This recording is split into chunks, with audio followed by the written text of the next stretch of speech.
मागील इतिवृत्तास मान्यता देणे, वार्षिक योजनेचा आढावा 24-25 आणि 25-26चा त्यामध्ये त्याला मान्यता दिली आणि यामध्ये जिल्ह्यातल्या ज्या काही जे प्रश्न होते मग प्राथमिक आरोग्य केंद्र, जिल्हा परिषद, स्थानिक स्वराज्य संस्थांच्या शाळांचं स्मार्ट शाळांमध्ये रूपांतर, शाळांची डागडुजी दुरुस्ती, त्याचबरोबर वाहतूक कोंडी संदर्भामध्ये चर्चा मोठी झाली यामध्ये आणि त्या चर्चेमध्ये short term, mid term, long term अशा प्रकारचं सोल्युशन या ठिकाणी काढण्याचा निर्णय झाला आहे। जिल्हाधिकारी महोदय देखील ज्या काही वाहतूक विभागाकडून सूचना येतील, मग बॅरिकेटिंग असेल, सायनेजेस असतील, हाईट बॅरियर असेल, वार्डन असतील, ट्रॅफिक वार्डन असतील, डागडुजी असेल रस्त्यांची, या बाबतीमध्ये विशेष लक्ष देतील आणि त्याचबरोबर ही ठाणे MMR मधली जी वाहतूक कोंडी आहे ती कायमस्वरूपी परमनंट दूर व्हावी, या वाहतूक कोंडी मुक्त MMR क्षेत्र जे आहे हे पूर्ण व्हावं, यासाठी वाहतूक कोंडी मुक्त व्हावं यासाठी MMRDA ला आम्ही एक कन्सल्टंट एजन्सी म्हणून अपॉइंट MMRDA कडे जबाबदारी दिलेली आहे। ते त्या ट्रॅफिकमधले एक्सपर्ट लोक घेऊन ही पूर्णपणे स्टडी करतील आणि ते देखील short term, mid term, long term solution जे आहे हे देतील आणि पूर्णपणे वाहतूक कोंडीवर या ठिकाणी MMRDA ला जबाबदारी दिली आहे। त्यामध्ये MMRDA मध्ये जिल्हाधिकारी स्वतः असतील, ठाणे महापालिकेचे आयुक्त असतील, इतर महापालिकांचे जे काही आयुक्त आहेत त्यांच्या देखील सूचना आणि पोलिसांच्या सूचना यामध्ये घेतल्या जातील। परंतु ही ट्रॅफिक स्टडी जी आहे ही स्टडी करण्याची विशेष जबाबदारी आपण MMRDA ला दिलेली आहे आणि त्यामुळे नक्कीच MMRDA यावर त्यांच्याकडे सॉफ्टवेअर पण तयार आहे। त्यामुळे सॉफ्टवेअर आहे, त्याचा ड्रोन सर्वे असेल, AI च्या माध्यमातून सर्वे असेल आणि AI चा देखील त्याच्यामध्ये वापर करून हा ठाणे MMR मधली जिल्ह्यातली वाहतूक कोंडी परमनंट दूर करणं हा टास्क त्यांना दिलेला आहे। मला वाटतं यामुळे आपल्याला कायमस्वरूपी वाहतूक कोंडीचा जो त्रास आहे तो दूर होईल। त्यामध्ये आपण जे आता ही ट्रायल रन घेतला MMRDA मेट्रोचा, ती मेट्रो गायमुख ते पुढे मीरा भाईंदर, दहिसर अशी आपण घेतोय आणि कॅडबरी ते वडाळा इकडे आपण जोडतोय, म्हणजे कंप्लीट तो लूप तयार होईल आणि त्यामुळे देखील रस्त्यावरची वाहतूक कमी होईल। रिंग मेट्रो देखील त्याला देखील आपण मान्यता दिलेली आहे आणि त्याचं देखील आता टेंडर होईल, टेंडर झालं त्याचं आणि त्याचबरोबर ठाणे बोरिवली टनेल त्याचंही काम सुरू झालेलं आहे। त्याचबरोबर फ्रीवेवरून आपण छेडानगर मुंबई तिथल्या जंक्शनवरून डायरेक्ट आपण एलिव्हेटेड रस्ता जो करतो आहे तो मुंबई आनंदनगर, साकेतवरून गायमुख ते फाउंटन हॉटेल, परंतु या अशा प्रकारचा कोस्टल हायवे तयार होईल आणि इथून साकेतवरून आमनेपर्यंत देखील एक दुसरा एलिव्हेटेड रोड जो आहे, म्हणजे नाशिकला या कापूरबावडी ते वडपेला पॅरलल, त्यामुळे देखील ट्रॅफिक कमी होईल। Vasai Virar Alibag multi model corridor त्याचं देखील काम सुरू होतं आहे आणि एकंदरीत सगळ्याच या प्रकल्पांमुळे ठाणे MMR मधली संपूर्ण जिल्ह्यातली वाहतूक कोंडी दूर होईल। पाऊस गेल्यानंतर ज्या प्राधिकरणाचे रस्ते आहेत, मग MSRDC असेल, MMRDA असेल, ज्या महापालिका आहेत त्या संबंधित महापालिकांचे रस्ते देखील युद्ध पातळीवर दुरुस्त केले जातील आणि जे फ्लायओव्हर आहेत ते देखील मास्टिकने पूर्णपणे व्यवस्थित केले जातील। या सर्व बाबींवर चर्चा झालेली आहे आणि त्यावर उपाययोजना आणि त्याचं नियोजन होईल आणि वाहतूक कोंडी कायमस्वरूपी दूर होईल। त्याचबरोबर अनेक आपले 39 पर्यटन स्थळांचा देखील जो विकास आराखडा आहे त्याला देखील आपण मान्यता दिलेली आहे। छत्रपती शिवाजी महाराज शक्तीपीठ मराडेपाडा याला देखील आपण मान्यता दिलेली आहे। तालुका क्रीडा संकुल जे आहे त्याला देखील आपण मान्यता दिलेली आहे। सेवा संवाद त्याचबरोबर राजभूमी पोर्टल, स्वयंरोजगारातून विकास आदी उपक्रम देखील आपण या बैठकीमध्ये त्याच्यावर चर्चा झाली आहे। त्याचबरोबर पाण्यावर देखील चर्चा झालेली आहे आणि चिखलोली धरणाची उंची वाढवणे, त्याचबरोबर उल्हास नदी मधून उल्हासनगरसाठी त्यांचा ओन सोर्स तयार करणे, यासाठी पाणी लिफ्ट करणे, यासाठी नगरोत्थान योजनेतून निधी देण्याचा देखील निर्णय झालेला आहे। त्याचबरोबर काळू डॅमच्याबद्दल देखील चर्चा झाली, पण त्याचबरोबर पुनर्वसनाचा प्रश्न जो आहे तो तात्काळ मार्गी लावण्याच्या दृष्टीने जिल्हाधिकारी महोदय त्याच्यामध्ये इनिशिएटिव्ह घेतील आणि एकंदरीत त्याला देखील चालना देतील। कारण आपण MMRDAकडून फॉरेस्टच्या जागेचे पैसे दिलेले आहेत, जवळपास 450 कोटी रुपये दिलेले आहेत आणि तो देखील जी काय प्रोसेस आहे ती सुरू झालेली आहे आणि एकंदरीत MMR मधल्या शहरांमध्ये जी पाण्याचा तुटवडा आहे याबद्दल देखील संबंधित सर्व विभागांची बैठक घेण्याचा देखील या चर्चेमध्ये निर्णय झालेला आहे। नाविन्यपूर्ण योजनांमध्ये देखील अनेक योजना घेतल्या, कौशल्यवृद्धी आहे, शैक्षणिक उपक्रम आहेत, पर्यटन आहेत, पायाभूत सुविधा आहेत, या बाबतीत देखील चर्चा यामध्ये झालेली आहे।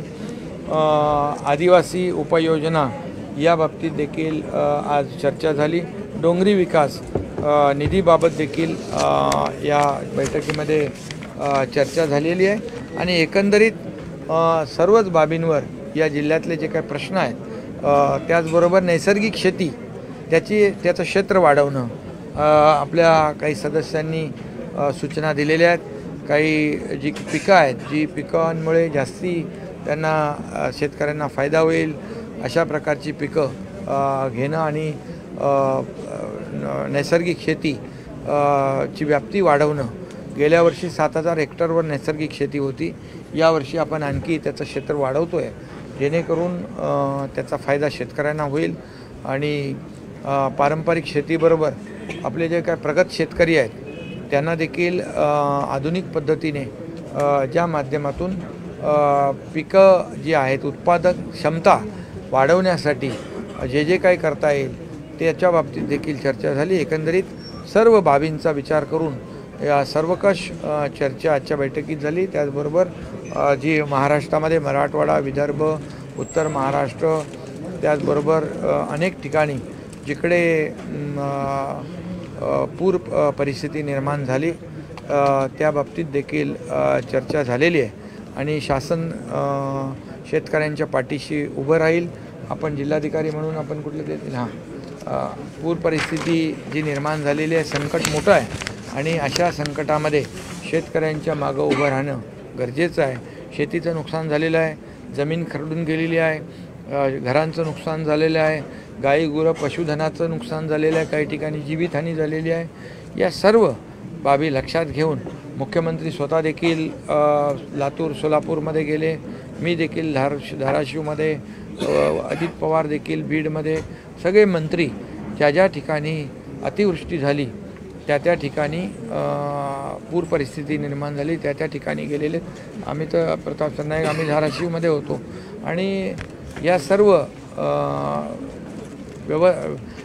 जे नुकसान झालेलं आहे त्याचं प्रत्यक्ष पाहणी करून पाहणी केल्यानंतर संकट मोठं आहे, मोठं नुकसान झालेलं आहे आणि त्यामुळे त्यांना मदत देताना काही नियम अटी आपल्याला बाजूला ठेवाव्या लागतील, काही नियम अटी शिथिल कराव्या लागतील आणि यांना मदत देताना शेतकऱ्यांना मदत देताना ते खरं म्हणजे शेतकरी हा बळीराजा आहे, त्याच्या डोळ्यात आता अश्रू आहेत, ते अश्रू पुसण्याचं काम आणि जबाबदारी सरकारची आहे। त्यामुळे त्यांना मदत देताना सरकार हात आकडता घेणार नाही आणि शेतकऱ्यांच्या बाबतीत देखील निर्णय झाला आणि त्याचबरोबर जिल्हाधिकाऱ्यांना देखील मी ठाणे जिल्ह्यासाठी अतिवृष्टीमुळे जे रस्ते, पूल, शाळा, अंगणवाड्या व जे PSC आहेत, उपकेंद्र आहेत, तर जे काही नुकसान झालेलं आहे ते देखील तात्काळ त्या ठिकाणी आपण जिल्हा नियोजन DPDC मधून त्यांनाही मदत करावी। घरांची पडझड झाली असेल, साहित्याचं नुकसान झालेलं आहे, तिथं आपण तात्काळ या ठिकाणी मदत केली पाहिजे अशा देखील सूचना मी दिलेल्या आहेत आणि त्यामुळे एकंदरीत आजच्या जिल्हा नियोजन समितीच्या बैठकीमध्ये जिल्ह्यातल्या अनेक प्रश्नांना या ठिकाणी त्याच्यावर चर्चा झाली आणि त्या चर्चेच्या माध्यमातून काही निर्णय देखील आपण घेतलेले आहेत. त्यामुळे या जिल्हा नियोजन समितीच्या माध्यमातून अनेक प्रश्नांना न्याय मिळेल आणि संबंधित विभागांना देखील तशा प्रकारच्या सूचना दिलेल्या आहेत. जे लोकप्रतिनिधींनी प्रश्न मांडलेले आहेत त्याची नोंद घेऊन पुढच्या बैठकीच्या आधी त्याची अंमलबजावणी झाली पाहिजे अशा प्रकारच्या सूचना झाल्यात. काही शासन स्तरावर ज्या बैठका घेण्याच्या सूचना आलेल्या आहेत, बैठका घेण्याचा जो काही आवश्यकता आहे त्या बाबतीमध्ये देखील यावर चर्चा झाली आणि त्या बैठका होतील, त्यामध्ये देखील निर्णय होतील आणि एकंदरीत सकारात्मक अशा प्रकारची ही बैठक झालेली आहे. धन्यवाद. हां, काही अधिकार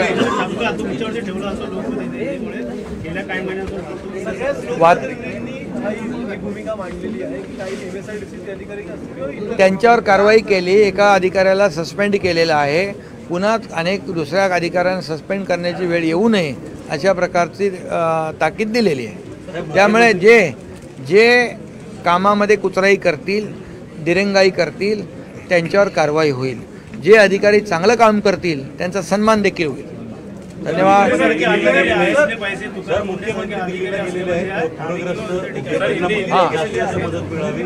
काल देखील पत्र आम्ही गृहमंत्री अमित शाह साहेब आले होते आणि आम्ही आणि मुख्यमंत्री देवेंद्रजी होते आणि शेतकऱ्यांना झालेलं नुकसान जे आहे मोठं आहे, त्यामुळे केंद्र सरकारच्या माध्यमातून देखील मदत व्हावी अशी विनंती केलेली आहे. आज देखील मुख्यमंत्री आदरणीय प्रधानमंत्री मोदी साहेबांना भेटलेले आहेत. त्यांना देखील आमच्या तिघांच्या सहीचं पत्र दिलेलं आहे आणि केंद्र सरकार देखील नेहमीच आणि आदरणीय मोदी साहेब शेतकऱ्यांच्या पाठीशी उभे राहिलेले आहेत आणि यावेळी देखील केंद्र सरकार आणि राज्य सरकार मिळून आम्ही शेतकऱ्यांच्या पाठीशी उभे राहू, बिलकुल उभे राहू. विरोधी पक्षांचे देखील दौरे झाले त्या भागामध्ये कुठेतरी आता सगळं सगळ्यांनी मिळून मदत करावी. आता सत्ताधारी पक्ष असू दे, विरोधी पक्ष असू दे, त्यांनी सगळ्यांनी मिळून कुठलंही राजकारण न करता या ठिकाणी शेतकऱ्यांच्या मागं उभं राहिलं पाहिजे. शेतकऱ्यांना दिलासा दिला पाहिजे. आता माय भगिनी शेतकऱ्यांच्या डोळ्यामध्ये अश्रू आहेत, ते पुसण्याचं काम सगळ्यांनी मिळून केलं पाहिजे, तर शेतकरी हा उभा राहील.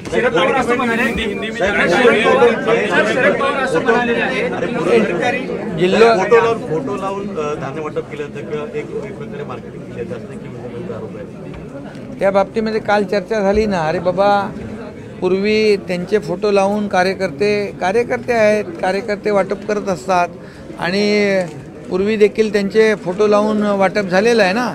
त्यामुळे आता त्याच्यामध्ये फोटो बघण्यापेक्षा त्या टेम्पोच्या आतमध्ये काय आहे, त्या बॅगच्या आतमध्ये काय आहे ते बघावं. ते जीवनावश्यक वस्तू दिल्यात त्यांना एका सिंगल कपड्यावर ते बाहेर पडले. त्यांना कपडे, चादर, ब्लँकेट, भांडी कुंडी, रेशन सगळं दिलं. ते काय दिसलं नाही, फोटो दिसले. याच्यामध्ये राजकारण कुणी करू नये आणि लोकांच्या मागं उभं राहावं. आमचं तर म्हणणं आहे, विरोधी पक्षांनी देखील जाऊन शेतकऱ्यांच्या पाठीशी उभं राहिलं पाहिजे, त्यांना मदत केली पाहिजे. आत्ता काय पाहिजे ते द्या. तुम्ही त्याच्यामध्ये राजकारण करायला तर खूप संधी असते.